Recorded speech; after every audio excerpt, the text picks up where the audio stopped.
stenographers from DC and New York. None of whom had ever come to Mississippi, who'd never seen for themselves what was actually going on. And I thought, well, you know, my wife's busy. I'm probably going to have to do a lot of takeout. So this is a great opportunity to drink a bunch of mint juleps and maybe sell a few books on Coolidge and talk about the IRS scandal and a few other things. And so I, hopped on a plane, came, nobody paid for me to come, hung out. And what I like to do, what kind of animates my work, is I like to take things that nobody else is doing and really kind of get the monopoly, really own the story. And my kind of Christian worldview is that you shall know the truth and it shall set you free. And I've done a lot of kind of journalistic work over the years. Trisha read out my rap sheet. But my attitude and what's been bothering me a lot about this country is that there's very little kind of truth-telling in politics or in the government or in the society at large. And I think this is a serious problem that needs to be corrected. And a lot of the times I used to go and complain about the media. I used to say, like, why is it this way? I used to get upset with the country, the direction everything was going in, the lies that were so obviously false. If you had Google, you could find them out. And I realized that I'm responsible for the quality of the media. And I have a skill set in terms of computer research, computer analysis, in terms of research that can really make a difference here. And so this has kind of been the thing that was kind of percolating in the back of my mind as I stepped off the plane in Gulfport, of all places, and then went on the Tea Party bus and went around. And it's interesting that people talk about the Tea Party angle here as if I'm a Tea Party member. I'm not registered to vote. I live in California. I'm an independent journalist. I really have no axe to grind. I met Chris McDaniel. He's a very nice man. I didn't get to meet Thad Cochran. I tried multiple times. But I really kind of wanted to just see what was going on in Mississippi. And what I was hearing about were these stories that kept getting suppressed in the media. One, of course, was Kay Weber, who is the executive assistant, as she's euphemistically called, but many people have identified as the mistress of Thad Cochran. And this whole story was essentially suppressed. And there are members of the press here who frankly suppressed it. And that's disappointing. Shame on you. So what I would say is that, people invited me to come here, to go and do research and go and meet a number of people. And when I went, person to person. I've done a lot of stories of meeting people, having people give me information. And I started realizing, one of the more interesting stories here that wasn't being told was a number of Democrats were being encouraged, race-baited, terrified into coming and voting for the first time in their lives in a Republican primary and voting for Thad Cochran. And I went around kind of drinking mint juleps and wondering what's going on here, talking to a number of people around the state. They're all voting for Thad Cochran, people who'd never voted for Republican before. Many of these people were Black Americans. Many of them were repeating this idea that Chris McDaniel was a Klansman. And I had never met a Klansman. And I've been looking for one, so if you know of one, please send him my way. But I've been, this sort of attitude that a lot of Northeasterners have about Mississippi, this kind of way they see flyover country, as they call it. This I wanted to see for myself. And many journalists were telling me that there's a more interesting story here, in national journalists, but they were saying, oh, I can't do this because my paper is too closely connected with Haley Barbour. Or, you can do this, you're an independent journalist, no one's going to fire you. The worst part of working for yourself, by the way, is that you can't fire yourself, which is a whole other topic for their time. But my attitude is, I have to do this because no one else will do it. And so meanwhile, I'm going around talking, and most of the people are staying in the Tea Party bus, but here I am like, this is the South. I'm really excited to meet people. Everyone's really friendly, so I'm not very friendly generally, so I was kind of taken aback by that. And so people were giving me things. They were showing me racist flyers. They were telling me about radio ads that were saying Chris McDaniel's a Klansman. And I was thinking, well, why isn't this like everywhere? Like, why do people not know about this? And then, this is the running up to the runoff. I then flew home to be with my wife.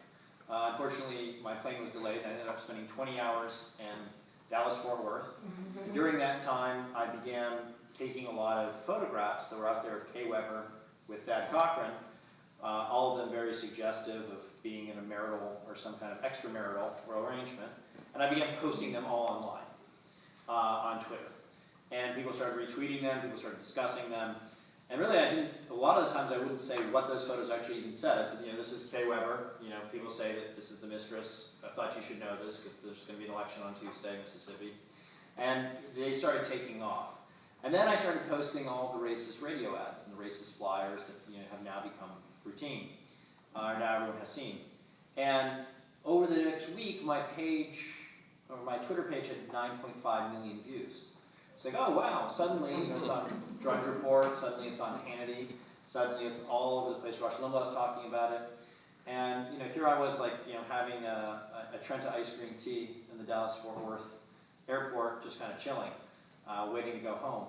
And it occurred to me that, with 9.5 million views, suddenly I'm the biggest newspaper in Mississippi. And so it occurred to me that people were clearly interested in this. People were clearly focused on this. And what I wanted to kind of understand, and what kind of animates a lot of my work, is that a lot of people believe X is the case. And there's a lot of reasons why journalists kind of follow the herd.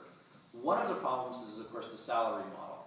What happens is that, as you all know, it's not a great time to be in the newspaper business. Revenue's declining for subscriptions, revenue's declining, of course, for advertising. And so what ends up happening is they get paid very low salaries, and what they end up doing is they get attracted to power. And they cover power a lot of the times, and it's easy when you cover power a lot of the times to feel like you're a part of the ruling elite, that you're a part of the governing class. And so what happens is many of them go off and do PR for the governing class, or many of them de facto do PR, and just print whatever claims that the Cochran camp is telling them. Or the Barber camp. And so I don't have that view. My attitude is that if everyone's zigging, you should zag. Because what you need to have is a comparative advantage in media. And my attitude is that a lot of the times the truth can be your comparative advantage. So a number of the stories that I've broken over the years have caused a lot of trouble because they've hit some nerve or they've hit some truth. And this frightens a lot of journalists because what I do, my methods are a bit unorthodox, admittedly. After all, who comes up with the idea to pay a reverend for text messages? It's a bit strange, I admit. I never thought that, they didn't teach me that in Journalism 101. Although we did discuss paying sources, and the Daily Mail and a number of other publications have done this for quite a long time. And my attitude is that a lot of the people who were sending me these photos and documents, many of them were just regular people, who were moms, grandmas. I had a black preacher who was sending me stuff about the other black preachers who we thought were making a mockery of God. So I was getting a lot of this interesting information. People were saying, you can't publish my name. I'm worried about my career, or I'm worried about my family, or I'm worried about my job, or I'm worried about my son's job. And it's like, well, this is not this is one-party rule. Like, I've seen this before. My wife is from a third world country. I've seen this before in other places in the world. And I don't want to see it in the United States of America. And what I began doing is I began thinking, like, I have this skill set, I can start publishing these documents, I can start making a difference here. And of course, what happened was initially I was mocked. People made fun of me. They said I was, loser, I was this, I was that. I wasn't a real journalist. I wasn't, I was a blogger, which is what Sam Hall has said, even though I've won 4 journalism awards, he's won 0. And so a lot of these people were criticizing me, they were fighting me, they were beginning to kind of get it. Meanwhile, all of you continued to send me things, and they continued to make the news. And what's interesting is kind of the machine got behind coming to try and kind of discredit me and destroy me, which is fine because I live in Central California, having burritos and living the good life out there and doing research. And so I didn't have to worry about it. But many of the people here began worrying about themselves and worrying about the country and, of course, worrying about whether or not this was a stolen election. And indeed, I believe it is a stolen election. And so what I think is really important to take from Mississippi and why the Remember Mississippi hashtag is so important. By the way, it is important across the country. I've spoken with Senator Cruz about it when I was in Denver. He's discussed what happened in Mississippi. He's the only senator, of course, to speak out. He's particularly disgusted at the claim that the base was broadened in Mississippi. That this was this claim that was being repeated ad nauseum by Henry Barber and Austin Barber and a number of other paid liars, where the claim that they were repeatedly making was that this is something that the Republican Party should do. That it should go out.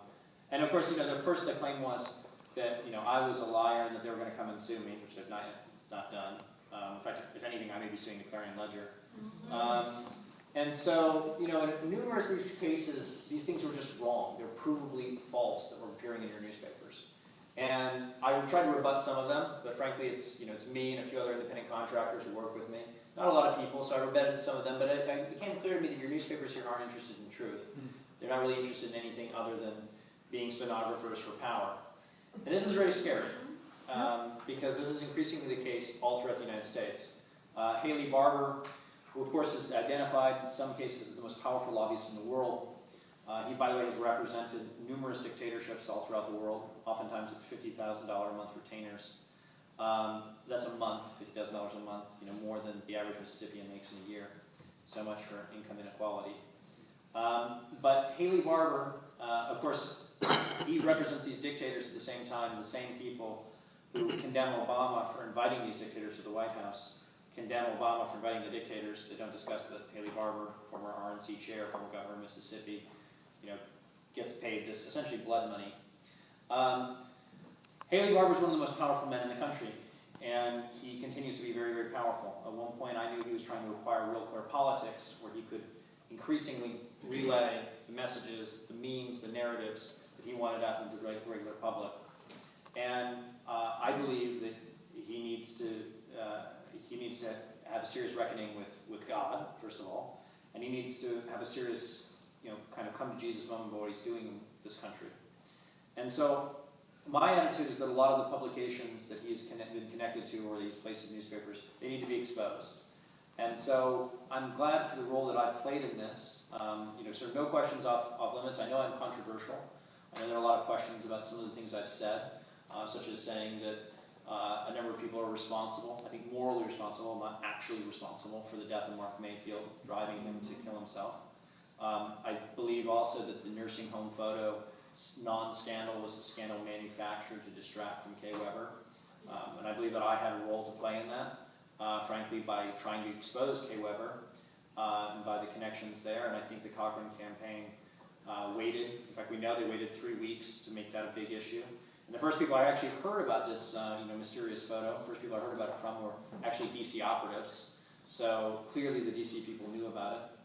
And so my attitude has been, all along, how can we expose the truth about what's going on in Mississippi? And eventually I'll go back to California. In fact, later this week I'll go back to California, but I intend to continue to keep an eye on Mississippi, because this is very, there are lots of places in the country that are not getting the attention that they deserve. And the media increasingly is interested only in DC, New York, and LA. And most of us live in the rest of the country. And so we need a media, and we are responsible, I think, for the quality of the media that we have. And so one of the reasons I launched Got News with Mississippi, which is the name of my company, gotnews.com, is I was going to launch it in the near future, but I decided to launch it early because it's so indicative of what I think needs to happen in the media, which is that everyday people need to get engaged. And the next kind of step of Got News, and you saw the first step with the zebra cake, of course, but first it was a one-page, and now it's several pages. But eventually, over the next by October, it will have a mechanism in place where people can get paid based upon the traffic that they get on articles, videos. And so every person in this room becomes a journalist overnight. And they can actually make money. And indeed, the video, I would note that some of the videos here, I had advertising on the site at that point. People would have made thousands of dollars, just for getting a video, just for getting a document. And so that's the kind of world that I want to start living in, is where everyday people start actually influencing the news and changing the country. And the scripture says the meek shall inherit the earth, right? Mississippi, of course, is meek politically.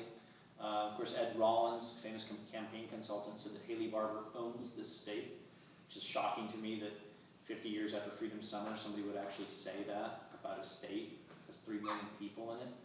But nonetheless, this is what a lot of the establishment believes, that this state and the people in it are essentially, they're essentially pawns of the federal government, and that they'll never do anything other than vote against pork. In fact, many people joked about that after the runoff, that Mississippians could be bought.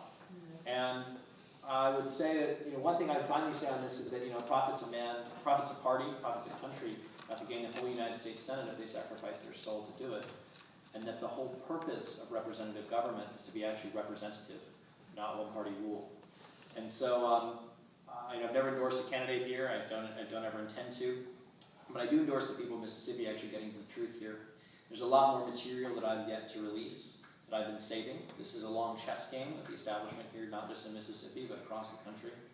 And I intend to make all that information public because, as I said earlier, you shall know the truth and it shall set you free.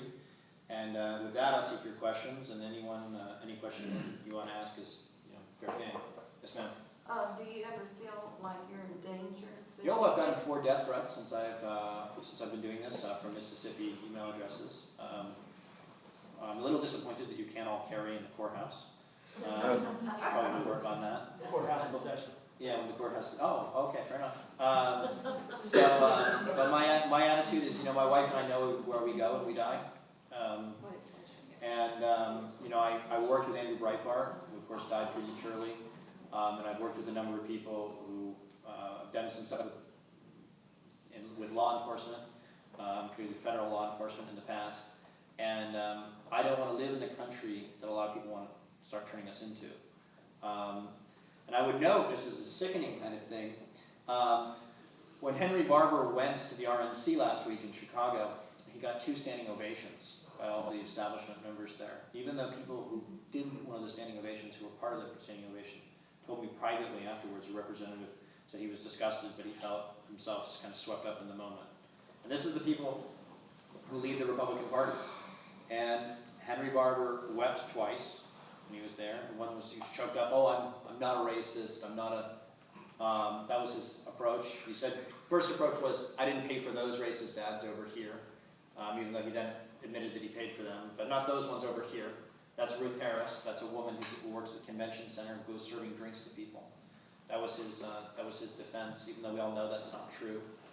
Even though the evidence is pointing very considerably that Greg Brand, as well as Pete Perry. Remember, Pete Perry, of course, received $171,000 from the Mississippi Conservatives PAC, the poorly named Mississippi Conservatives PAC, given all the money came from Washington, D.C., and from non-conservatives. But of course, that money, of course, was, in my judgment, and a lot of the evidence shows that that money was used to go and pay for these ads that said McDaniel was a Klansman. And Ruth Harris, I would note, is, for all the attacks on Reverend Fielder, Ruth Harris's son is a convicted murderer. I believe he was actually moved to a nicer prison cell in June. And so, of course, her motives are absolutely questionable. How is it that a woman who serves drinks in the Jackson Convention Center, how is it that she's able to go and get a whole bunch of her friends to go and pay for these ads? Of course, it's laughable, it's ridiculous, but nonetheless, it's what people are actually claiming, pretending is truth. And I intend to expose a lot more of this, by the way, in the coming days. We're going to tell the whole story about Mark Mayfield. We're going to tell the whole story about what actually happened in the nursing home. We're going to make all of that very public, and we're going to make that very present, because what happened in Mississippi is going to continue to reverberate throughout the country. And indeed, Karen Jones, Snakebite Jones, as many of you know, are on Twitter. She and I went to D.C. I was speaking at an Eagle Forum event, talking about Coolidge, which I'm happy to talk about later, if you're interested. Though perhaps events in Mississippi might be more timely in Mississippi. By the way, there were a lot of people though Coolidge did not carry Mississippi, there were a lot of Mississippians who did vote for him, interestingly enough, one of the rare Republicans at that time. But what's interesting is, so Karen Jones comes from Santa Barbara. She pays her own ticket. She comes with her son, who's from Los Angeles. And they wanted to come with me to go and expose the truth about Thad Cochran's home in D.C. The mansion that he lives in, the $2 million mansion that he lives in, that with his executive assistant, where he claimed, or his campaign claimed, that he lived in the basement. So I went to the basement. I wanted to go see it for myself. And went in there. The basement, of course, is very dimly lit. It's hard to get there. You have to kind of go under the stairs. It's certainly not a place that you would expect a 76-year-old who is one of the most powerful appropriators in the history of the country to go and actually stoop down and walk under. And then went to the front door and knocked on it, and I videoed all of this in case you want to see it later. But I went and knocked on the door with Karen Jones, this housewife from Santa Barbara who wanted to be involved, who was disgusted at what she saw. And we went and knocked on the door, and we looked inside. Of course, left afterwards, but we looked inside. We saw grand piano. Thad Cochran, of course, being famous for his love of piano. We saw a lot of artwork, a lot of nice things in the home. And this disgusted me. I mean, it's one thing to live in sin. It's one thing to live in sin with your mistress in a mansion paid for by a lobbyist, with a bank that gave you a $250,000 illegal loan, which of course is Trustmark. And by the way, I've been asked for kind of advice, what should people do? Don't bank with Trustmark. That would be a big kind of thing that needs to be done in this state, because what they've done here is pretty sickening. And I would note that a lot of the things that Kay Weber has done, such as being paid by the campaign, having the campaign pay for her to fly first class down to Mississippi, all of those things would be illegal if she were a spouse, but she's not, of course, or Cochran's spouse, which is crazy to me as a married man. I mean, what is it? Husbands, love your wife as Christ loved the church. Didn't say, live in D.C. while your wife is in a nursing home in St. Catherine's. It's crazy to me that for all this talk about poor Mrs. Cochran, Cochran didn't go and visit his wife when he was in town, nearby. And he travels with his, on congressional delegations with his executive assistant. And this really disgusts me, and people need to know about it. People need to draw their own conclusions about it. This is, after all, the Bible Belt, and people need to be made aware of it. And it disgusts me that a lot of people didn't know about this, and in fact, increasingly didn't know about it. And so I think these things need to be told. But as for my safety, I mean, that's kind of a roundabout way of answering the question, but sure, I'm worried about my safety. I really like life. It's pretty great. It's a gift from God, of course. And I have a great life and a great wife, and everything is wonderful. But people have given up far less, or given up far more for far less. The principles that were at stake, and I think these need to be. Many of the people I've met in Mississippi, of course, have sons and daughters who've gone and fought in these 2 wars that we've just had, and this is a serious problem in the United States. Every soldier takes an oath to defend the country against enemies, foreign and domestic, and I think every citizen really takes an oath to defend the country and the Constitution, the principles that it stands for. And what bothered me the most about the Mississippi thing is I had people in very powerful positions, people at the New York Times, who knew what was going on. And they said, I can't do anything, my editors don't like it, they're worried about it. And give you a sense of how little the New York Times thought of Mississippi.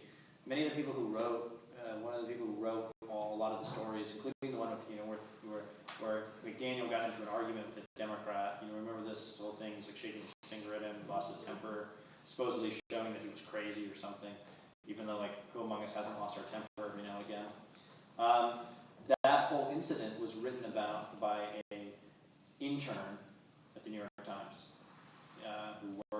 who worked in the Obama White House as an intern previously, who also worked as an intern with the Department of Education, Obama's Department of Education, of course.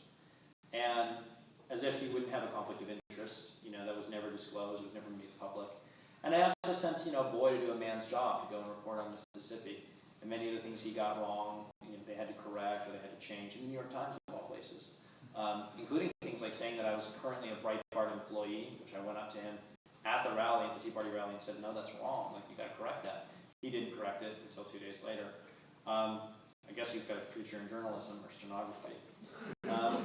But this is the kind of thing that we're dealing with in Mississippi. It's the thing that we're dealing with across the country. And Mississippi is at a turning point. Earlier today, Jeremiah and Berna and I went to Vicksburg, which of course is the scene of great civil war. And there's essentially a civil war, an ideological civil war going on within the Republican Party. On the one hand, there's a group of people who have money. On the other hand, there's a group of people who have people. And these arguments and debates are playing out right now. And they're playing out not just against Mississippi, but they're playing out across the country. And it should tell you everything you need to know that the establishment felt the need to give $50,000 to 27-year-old girls like Amanda Shook, who's field director for the Obama campaign, or excuse me, for the Cochran campaign. Well, it's often quite difficult to tell the difference. But for the Cochran campaign, and of course they promised that they would amend their FEC filings 2 days afterwards. Of course, it's been now 45, 50 days since then. They've done no such thing. Of course, the initial pushback when Reverend Fielder said that they were offered $15 a vote was, no, we paid $25, for volunteers, and only for truck drivers, which makes me wonder really what happened with that $10. Somebody field day. And of course, I wonder also why no one investigated the credible claims from people at Ole Miss that white college students were offered $100 a vote, while black Democrats were offered $15 a vote, which I guess not all Mississippians are created equal, or at least paid equal. But so that this kind of thing needs to be called out, and it needs to be called out not just in Mississippi but across the country. Indeed, there's a lot of these shenanigans going on in a lot of these elections. And I guess, of course, the whole point of being a free people is that you have free and fair elections. Many people here want to be sheep. I mean, they in Mississippi they actually say repeatedly, Thad Cochran gives us money, that this is important, that we should continue to get this money. Many people say that. Of course, they never tell you how much money they get. Mississippi still remains one of the poorest states, indeed, if not the poorest state in the union. Many of the people who get the money, of course, give it to their friends, and of course, there are only certain certain districts, only certain people who get access to that money. And of course, that's never explained to people. They're just worried, oh, you're going to lose everything. And people were scared. I mean, many of the folks who've spoken with me, many people, particularly in the black community, have said, I was scared. I actually believed what my pastor was telling me, who was running the illegal super PAC out of the church. I actually believed that McDaniel was a Klansman. And that's kind of terrifying, that better effort wasn't made to do that. So, are there any other questions? I'm happy to take them. Yes, sir. Something came up in what you were just saying. When you say Henry Barber, do you mean Haley Barber? In which case? I With thought I the heard reaping with the RNC? Or the which guy that got 2 standing ovations. Yes, that's Henry Barber. Henry Barber. That's different from Haley. Henry is the nephew, of course, of Haley Barber, and son of Jeffy. And he, just so you know, headed the Mississippi Conservatives PAC, and he is a RNC delegate, and he has told a number of things that are just lies about this campaign all the way through, because he's this is what he does for a living. And he's of course a supporter of comprehensive immigration reform, as he calls it, aka amnesty, which of course explains why Bloomberg and a number of other people have given all this money to the PAC. My original question, where is the Chris McDaniel situation, and is he going to quit? Is he going to hang in? So I've spoken with Chris McDaniel on a few occasions. We're not close, contrary to what you might read in the newspaper. I don't even know who this John Rhodes fellow is, who apparently I'm involved in some kind of giant criminal conspiracy with. I think I met him once at a Tea Party rally, and I think he offered me a tea or something up in Tupelo. I think that's the guy. I don't even remember. So it's such an elaborate conspiracy, as you know. But what's going on with the Chris McDaniel challenge? Well, I mean, obviously, I'd tell you to go ask the Chris McDaniel people, but since I've been here, I've gone over and had a look at what's going on. I've read the affidavits. I recommend every one of you go and read the affidavits. Go and pull out the interesting quotes, put them up on Twitter, let the world see it. There are numerous cases of Julie Patrick talking about a voucher program voucher payoff program to basically get people to vote, which is illegal. It's a felony, punishable 5 years for every instance. So there's a lot of stuff in there that's quite damning, quite disturbing. Now, is Mississippi a rule of law state? Well, I don't know the answer to that question. There is essentially one-party rule here. Many of the judges, of course, your Republican state executive board declined to hear the challenge, even though Joe Nosif has been sort of all over the place on this issue. Even though he's threatened people like me on Twitter and elsewhere, he seems to have a hot temper for a man who should be heading a Mississippi GOP. But I don't know what's going to happen. I mean, that's sort of up to God and up to the court system here. I know what should happen. What should happen is it's clear that lots of laws were broken. Ballots were unsealed that shouldn't have been unsealed. Votes weren't counted that should have been counted. In one case, people were locked in courtrooms, which is crime. There are lots of crimes that are committed in this state, but nobody seems to actually want to go and prosecute them, which is a very interesting place. And there are lots of photographs that are taken. People seem to want to prosecute those. So, very interesting state. But I don't know what the answer is to that question. I mean, I hope for the best in this case, just because I don't want to see a stolen election. And it's clear that he won an overwhelming majority of the Republican vote. It's clear that there are a number of people who regret the vote that they cast for Cochran, including a number of Cochran campaign people who've come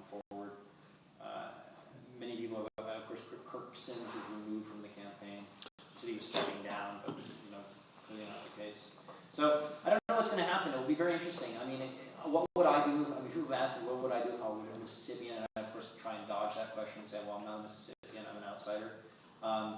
But it'd be really hard for me to vote for somebody who said I was a racist and said that all the people, that the candidate I supported was a racist, particularly, at this state, 50 years after Freedom Summer. Especially like when I went to all the McDaniel rallies, one of the really interesting things from it was the sheer number of like young black kids, which I had never seen. I've gone to like a lot of various Republican things. I've done a lot of like left-wing things too, but I'd never seen that before. And that was surprising. And what kind of depresses me about this is that this is the first lesson that a lot of kids are being taught about politics. That you can steal an election, that nobody will care. But I think people do care, and I think in the case of the civil rights struggle, there were many, many defeats. Remember the Tea Party movement started in 2010, right? 2009, 2010, and like look at how far it's come in 5 years or in 4 years. It's quite amazing. There's an old thing about how Ronald Reagan, or Barry Goldwater loses in '64. It takes them 16 years to count the votes and get Ronald Reagan.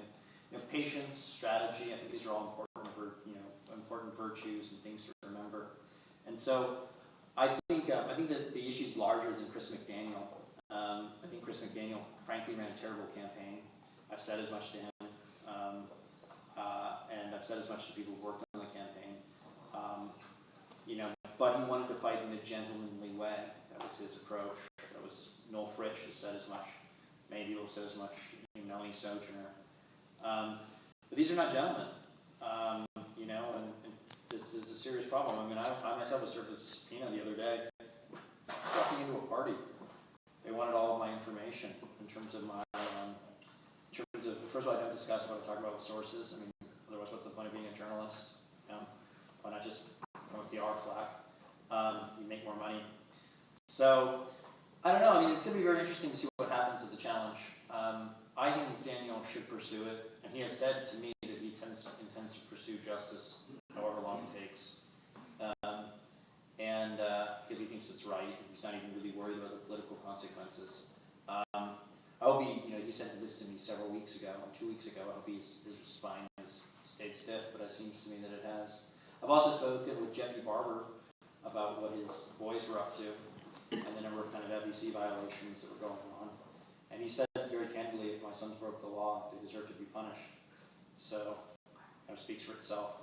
Now, I've spoken with a number of other people. I tried to talk to Kate Cochran, who of course is the daughter of, who said, by the way, that she grew up in Arlington, Virginia, so much for that, being from Mississippian. And by the way, Kay Weber voted in this last election from Gulfport, even though she has lived in D.C. since 1980. Just so much for representative government. But I also tried to talk to Clayton Cochran, who I understand is actually footing most of the bill. I spoke with his wife, and his wife said he was going to talk to me, but called back and they didn't reply to the phone. So what I would do, what I think needs to be done is I think people need to go and talk to Sean O'Hara. And if Sean O'Hara were to step down, every single one of those write-in votes would count. It's something to think about, because I would add a new kind of dimension to the race. But it'll be very interesting to see what happens in November. I don't think Republicans, even if this seat stays in Republican control, or Republican control.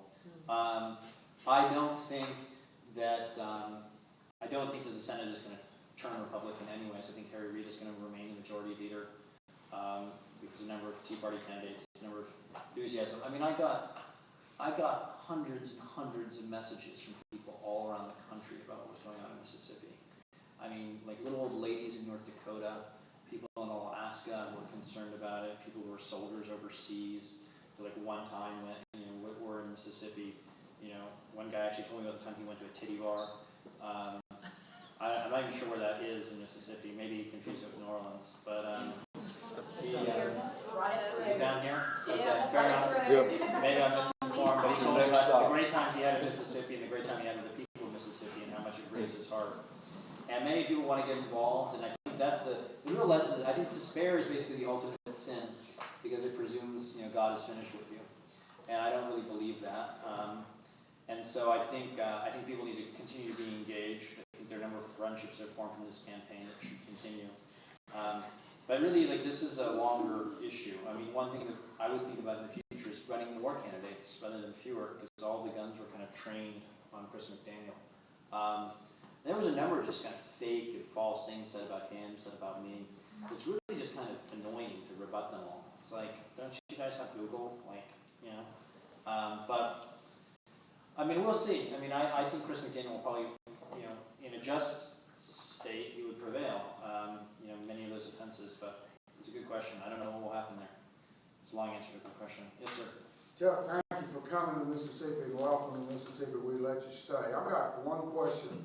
Probably one of the biggest disappointments I have in some things that have happened in our state that not one newspaper, not one radio station, not one TV station has reported.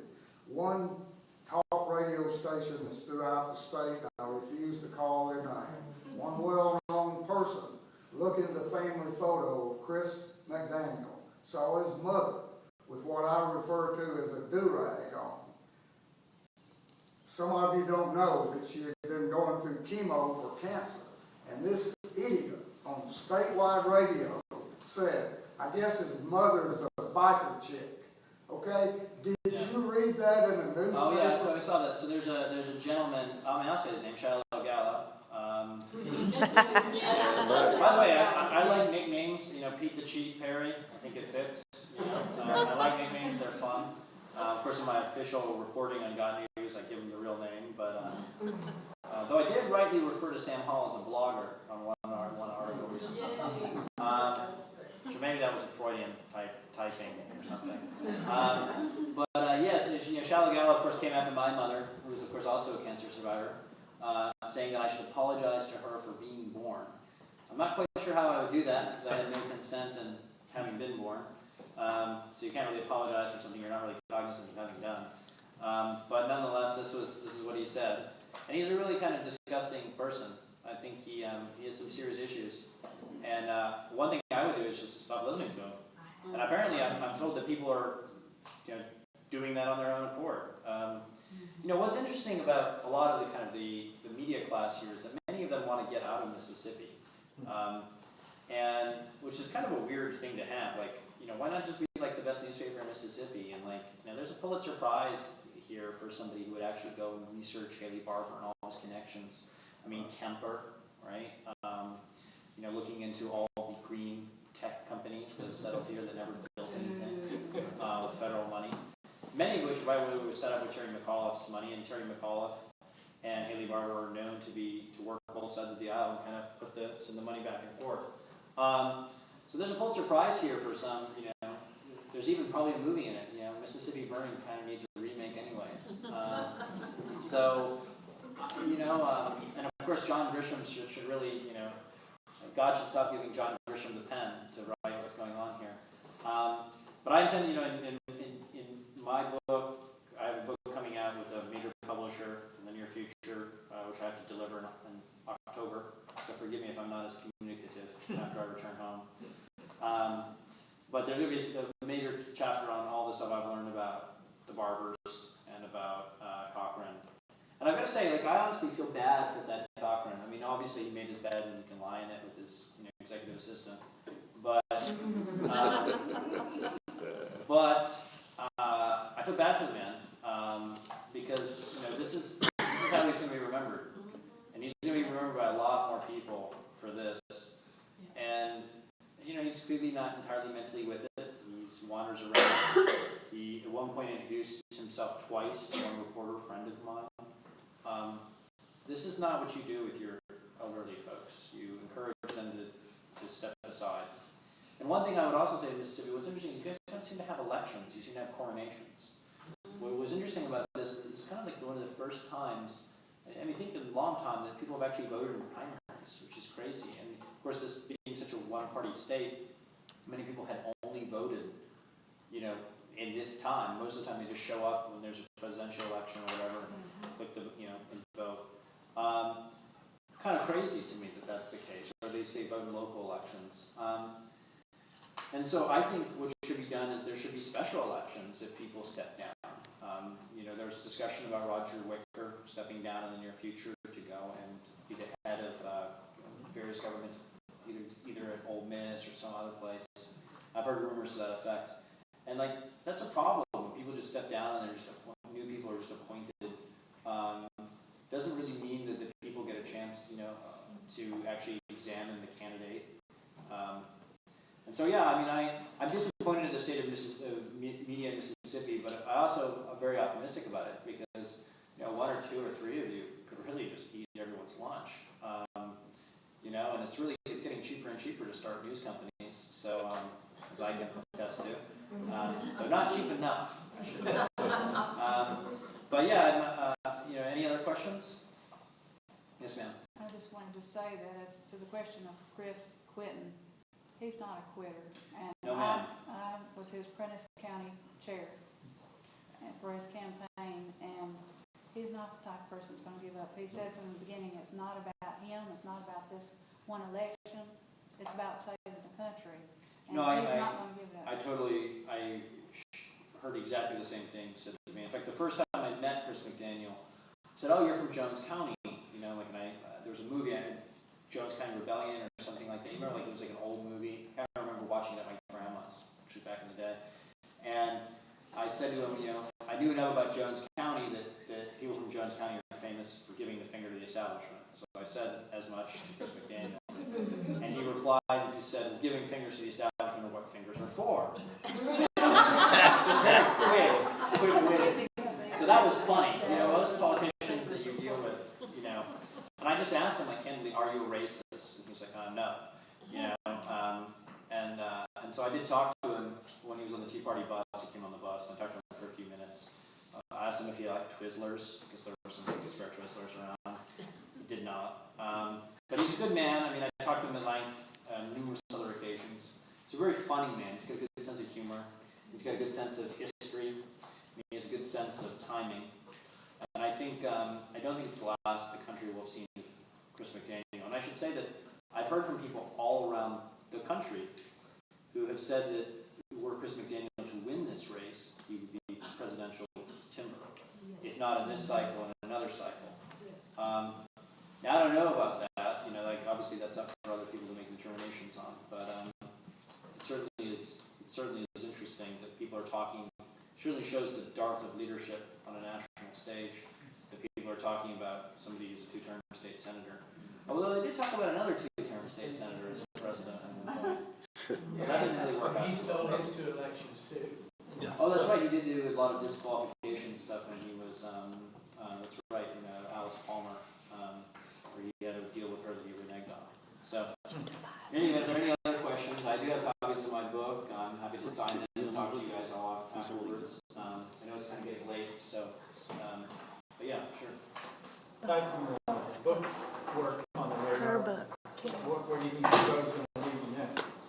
So Mississippi is going to continue to be very interesting. There's a lot of stuff that needs to be examined here, and I think I'll probably finish that in the next month. But I will continue to keep an eye on Mississippi. I'm very interested in Senator Menendez in New Jersey. I'm also very interested in Hillary Clinton, for obvious reasons. Many of those things I can't talk about, but they're really cool. And what I like to do is I'm doing some work with Mary Lander as well. It will be very interesting in the time to come, including with where does she actually live, which I think is an open question. So yeah, with that, I mean, I'm happy to kind of take other questions. I'm sorry I'm not as energized. Quite hot here in Mississippi. I'm not quite used to it, so but to chat with you afterwards. Thank Hey, you for look, having me. before we leave,